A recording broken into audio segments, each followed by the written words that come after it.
Bom dia, moçada! Bem-vindos de volta ao meu canal. Hoje a gente vai falar sobre a segunda lei da termodinâmica. Bom, logo antes de começar o vídeo, eu vou pedir para vocês ir lá no canal, se inscrever, curtir se gostar do vídeo. Se não gostar, comentar. Comenta se gostar também. Vamos lá, vamos aprender um pouco sobre física aí com o Diego. Bom, para falar da segunda lei da termodinâmica, é inevitável que a gente tente entender o princípio de entropia, tá? Entropia, ela é uma grandeza física que ela é proporcional ao grau de desordem de um sistema. Ou seja, quanto mais desorganizado estiver o sistema, quanto mais desordem houver no sistema, maior é a entropia deste. A entropia, então, é relacionada com desordem do sistema, tá? Se pega um exemplo aqui, ó. Suponha que você tem ali um recipiente com, sei lá, leite, e aí você coloca em cima ali um pouco de achocolatado, né? Inicialmente as partículas estão separadas, né? Você tem um determinado grau ali de organização no sistema. E aí você repara que com o tempo esse chocolatado vai dissolver, vai se misturar com as moléculas ali, a desordem do sistema vai aumentar, vai ficar mais desorganizada, as partículas vão adotar uma configuração de maior desordem. Ou seja, você repara que com o tempo, naturalmente, o processo aumenta a entropia. A entropia do segundo sistema é maior que a do primeiro, porque o grau de desordem do segundo sistema é maior que o primeiro, tá? Vamos lançar a mão também de outro conceito, que é o de um processo ser reversível ou irreversível. Tá? Olha, processo em que o sistema pode espontaneamente voltar ao seu estado original. Então, suponha que o sistema ele evoluiu para um outro estado, né? Mas ele pode voltar para o mesmo estado original naturalmente, sem que interfira no ambiente externo, tá? Na vizinhança. Esse processo a gente chama de reversível. Quando isso não pode acontecer, quando o sistema natural, quando acontece um determinado evento e ele não pode voltar naturalmente ao que era antes, a gente fala que o processo ele é irreversível. Um bom exemplo é, suponha que você deixa um ovo cair no chão. Tô lá segurando um ovo, pá, caiu no chão o ovo. E aí? O que vai acontecer? O ovo vai espatifar tudo no chão, vai virar uma meleca do caramba. Mas, bom, beleza, esse é um processo aí que aconteceu, né? O sistema mudou, o ovo tinha uma configuração inicial, estava bonitão ali, depois espatifou tudo no chão. É possível que o ovo naturalmente volte a ser o que era antes? Não é, né? Então a gente fala que essa mudança de estado aí do seu sistema, ela foi irreversível, beleza? Só um exemplinho. Aí agora a gente pode falar sobre a segunda lei da termodinâmica. A segunda lei da termodinâmica, ela fala assim, ó. Se um processo ocorre em um sistema fechado, a entropia desse sistema vai aumentar sempre se o processo for irreversível, ou ela vai permanecer constante se o processo for reversível. Ou seja, a variação da entropia do sistema ela é sempre maior ou igual a zero. Ou a entropia ela aumenta se o processo for irreversível, ou ela continua constante, a variação da entropia é zero, se o processo for reversível. A gente vai ver daqui a pouquinho que nos processos que a gente tem no dia a dia, são todos irreversíveis. Como os processos são irreversíveis, a gente pode afirmar que sempre a entropia vai estar aumentando em um sistema. Por exemplo, um prédio caiu, né? As partículas que estavam inicialmente mais ordenadas, elas se desordenam um pouco mais, né? Então, as partículas ficaram mais ordenadas, a entropia do sistema aumentou, certo? Isso aqui nunca poderia acontecer no caminho inverso. Por quê? Porque isso aí quebraria a segunda lei da termodinâmica, que fala que a variação da entropia é sempre positiva, sempre aumenta em um processo irreversível, certo? Bom, aqui está um negócio muito bonito que eu faço questão de ressaltar, que é o seguinte: algumas coisas elas não acontecem porque elas violam a conservação da energia. A energia em um sistema fechado sempre é conservada, é o principal princípio da física, a conservação da energia. Porém, nem tudo que respeita a conservação da energia pode acontecer. Por exemplo, o prédio poderia voltar ao que era antes, Segundo o princípio da conservação da energia, a energia podia se conservar nesse processo. Entretanto, isso quebraria a segunda lei da termodinâmica, né? A entropia do sistema diminuiria, e isso é impossível de acontecer. A entropia nunca diminui, ela sempre ou aumenta ou ela fica constante em processos reversíveis, né? Então, a segunda lei da termodinâmica, que ela fala? Ela fala a respeito do sentido em que a energia pode fluir, o sentido certo em que as coisas podem acontecer, tá? Vamos falar um pouco sobre o princípio de degradação da energia também, bem importante a gente entender isso aqui. Fala assim, ó, para que um processo seja reversível, não deve haver nenhuma energia mecânica transformada em energia térmica. Ou seja, para a gente é pré-requisito para que o processo seja reversível, para que você tem um sistema que muda para de um estado A para o estado B e evolui do B para o A naturalmente. Essa mudança e voltar para o mesmo estado naturalmente caracteriza o processo ser reversível, e para ele acontecer, para essa mudança acontecer, não pode haver nenhuma parcela da mudança de energia mecânica sendo transformada em energia térmica.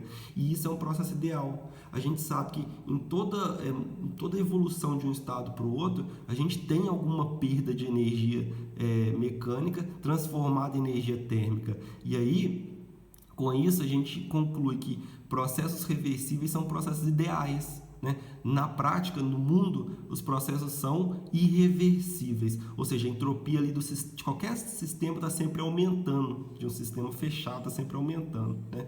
E aí, olha, a absorção de calor por meio de um sistema, ela aumenta a desordem desse sistema, as partículas ficam mais agitadas ali e aumenta a desordem do sistema, por consequência a entropia do sistema acaba aumentando, né?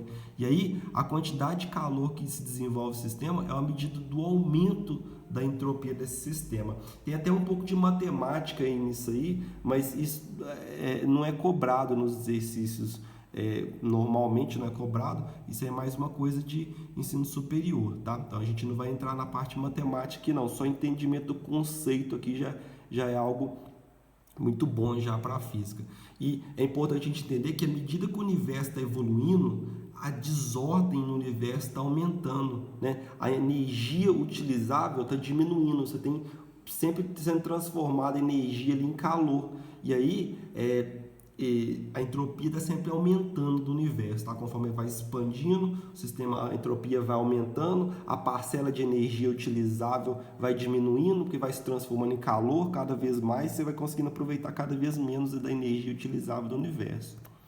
Bom, vamos fazer um exercício aqui da UFLA. O processo espontâneo de organização da molécula de hemoglobina em um solvente com água ilustra a relação existente entre entropia e a organização de um sistema. Beleza. Considerando a molécula de hemoglobina uma organização e o solvente com água, os dois, né, um sistema isolado, é correto afirmar que, então, o que a gente pode afirmar aqui? A energia do sistema se mantém constante? Sim, conservação da energia. Se eles são um sistema isolado, então quer dizer que a energia que é trocada ali entre a hemoglobina e o solvente, essa energia continua constante, né? Princípio de conservação da energia, isso é fato. E a entropia do solvente com água aumenta? Sim. A entropia do sistema tende sempre a aumentar. Em um processo real, que é um processo irreversível, a entropia sempre tende a aumentar. Então a resposta certa é a letra A. A letra A é verdadeira. Vamos ler a B. Fala assim, ó, a energia e a entropia do sistema se mantêm constantes? Não, a entropia ela aumenta. Letra C. A energia do sistema se mantém constante, a entropia diminui? Não, isso é impossível. A entropia nunca diminui em qualquer processo. Letra D. A energia do sistema aumenta e a entropia da molécula de hemoglobina diminui. Não, a entropia não diminui. E a energia também não aumenta do sistema. A energia e a entropia ela aumenta. Não, errado. A energia não vai aumentar, porque o sistema é isolado. Então, entendam, galera. Em um sistema isolado, há a conservação da energia. A energia se conserva, ela não aumenta nem diminui. Tá? A energia mecânica vai se conservar. Entretanto, a entropia ela sempre vai aumentar em um sistema isolado, que seja irreversível, que é um processo real, como do exemplo aí. Se o processo fosse porque o processo é irreversível, né? Se o processo fosse reversível, aí sim a entropia poderia se manter constante, diminuir nunca. Fica para dever de casa esse exercício aqui, tá?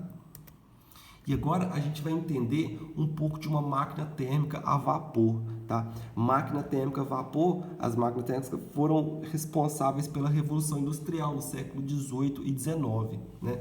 Bom, como que, em suma, como que uma máquina térmica funciona? Você vai ter uma fonte quente, né? Pode ser, por exemplo, uma fornalha ali que usa carvão mineral. Uma fonte quente, e aí essa fonte quente você vai absorver um calor, vamos chamar calor QQ aqui, ó, calor da fonte quente. Você vai absorver um calor ali dessa fonte quente, seu sistema, né? E aí, parte desse calor vai ser convertido em trabalho mecânico. Você vai fazer, sei lá, girar um eixo, por exemplo, no caso do trem a vapor ou de máquinas a vapor, né, em geral. E aí, parte desse calor não é aproveitado, ele é jogado para uma fonte fria, né? Uma fonte térmica de temperatura menor. Pode ser o nosso meio ambiente, o ar, pode ser um rio, por exemplo, tá? Então vamos entender ali na prática como é que isso funciona passo a passo. Olha, você vai extrair calor de uma fonte quente. Pode ser um reservatório quente, né, que a gente chama. Pode ser, por exemplo, como eu falei, um carvão mineral. Ali você pega o carvão e queima o carvão. A queima desse carvão vai fornecer calor ali para um recipiente com água, né? E aí essa água vai esquentar, vai gerar vapor de água ali, altas temperaturas e pressão, né? E aí esse vapor expande ali, ó, através de uma tubulação, chegando a um pistão, um sistema mecânico, um motor ali, que vai ter um pistão que vai exercer um trabalho, esse gás aqui vai exercer um trabalho sobre o pistão, gerando um movimento linear nele.